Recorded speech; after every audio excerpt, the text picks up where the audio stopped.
नमस्कार दोस्तों, स्वागत है आपका हमारे चैनल गोविंद गोपाल में फिर से एक बार। दोस्तों आज इस वीडियो में हम फिर से बात करेंगे शिक्षा मित्रों को लेके, क्योंकि कुछ दिन पहले हमारी शिक्षा मित्रों के प्रदेश अध्यक्ष अभय कुमार सिंह जी से वार्ता हुई थी उस मीटिंग के बारे में। तो उससे संबंधित भी हम आपको बात बताएंगे और साथ ही बात बताएंगे रविंदर सिंह जी के ऑडियो के बारे में। चलिए इन दोनों बातों को बताएं उससे पहले हमारी आपसे रिक्वेस्ट है कि प्लीज़ अगर आपने हमारे अभी तक व्लॉग विद गोपाल चैनल को सब्सक्राइब नहीं किया है तो चैनल को सब्सक्राइब जरूर कर लें, जिसका लिंक नीचे डिस्क्रिप्शन में दे रखा है। वो हमारा दूसरा चैनल है व्लॉगिंग का, उस पर जाके भी आप विजिट कर सकते हैं।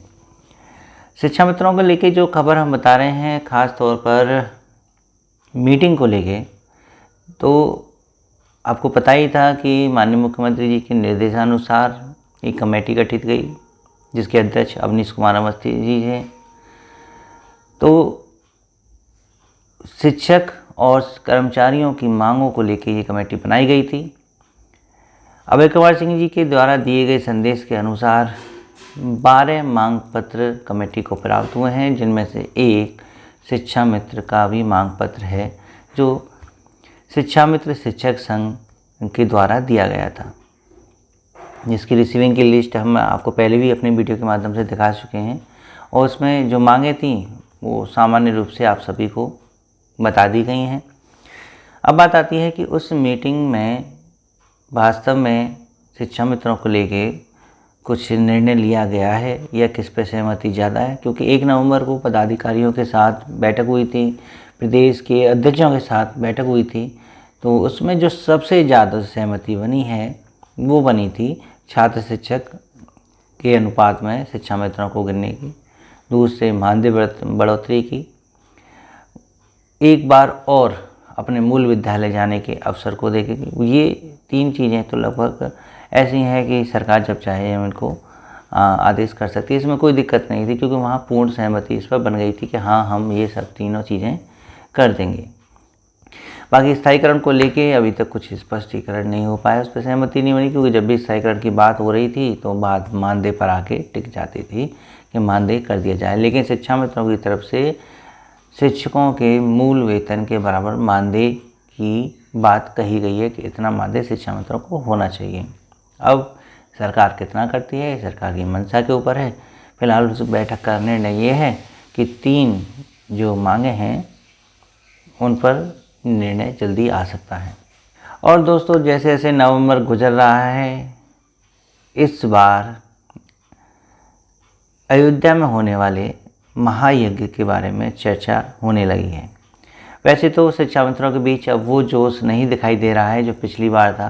पिछली बार यज्ञ से 15 दिन पहले तक तो रिजर्वेशन शुरू हो गए थे, तैयारियां शुरू हो गई थी, लेकिन इस बार ऐसा कुछ नज़र नहीं आ रहा है कि जो कह रहे थे कि नवंबर में 19 तारीख को यज्ञ शुरू हो जाएगा।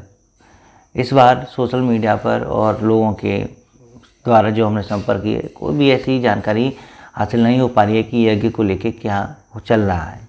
लेकिन कल रविंदर सिंह जी का एक ऑडियो आया, हमने उस ऑडियो को सुना और उस यज्ञ के बारे में उन्होंने कहा कि यज्ञ अपने नियत समय पे ही होगा। और रविंदर सिंह जी के ऑडियो में जो खास बात थी बस वो ये कि उनके कुछ जिलाध्यक्ष बेईमान हो गए थे, कुछ उनके जिलाध्यक्ष पूर्ण ईमानदारी के साथ अपनी पर्ची ले जाके उन्होंने उनको दी थी, यानी जो रसीद उन्होंने जो चंदा इकट्ठा किया था वो उनके पास ले जाके दिया है, और कुछ बेईमान हो गए हैं। बाकी उनका कहना यही है कि सभी शिक्षा मित्र जो हैं उनके जिलाध्यक्षों का सहयोग करें, पर्ची कटवाएं, और पिछली बार की बात ही इस बार धन की कमी ना हो और यज्ञ में कोई व्यवधान ना पड़े, इसलिए पूर्ण सहयोग करें। अब इस यज्ञ के द्वारा ही शिक्षा मित्रों का एक और अंतिम अवसर सभी शिक्षा मित्रों के सामने है कि मीटिंग के द्वारा जी तो तय हो गया कि स्थायीकरण शिक्षा मित्रों का नहीं हो रहा है। तो ये अब इस यज्ञ के माध्यम से महंत श्री राजूदास महाराज जी शिक्षा मित्रों के लिए क्या लेके आते हैं, क्या उपहार देते हैं, माननीय मुख्यमंत्री जी के द्वारा क्या शिक्षा मित्रों के लिए स्थायीकरण की नीति लाई जाएगी, ये यज्ञ की सफलता पर निर्भर करेगा। लेकिन शिक्षा मित्र इस यज्ञ में कितना शामिल होगा ये जल्द ही सोशल मीडिया पर पता चल जाएगा।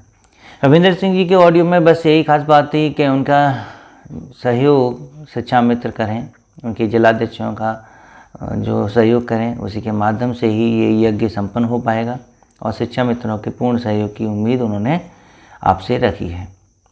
तो दोस्तों बस ये थी शिक्षा मित्र से जुड़ी खबर, और हम ऐसे ही बेसिक शिक्षा और शिक्षा मित्र से जुड़ी खबर आपके लिए लेके आते हैं। तो प्लीज़ आप हमारे चैनल को सब्सक्राइब जरूर कर लीजिएगा, बेल आइकन को दबाइएगा, वीडियो को लाइक एंड शेयर करना बिल्कुल मत भूलिएगा।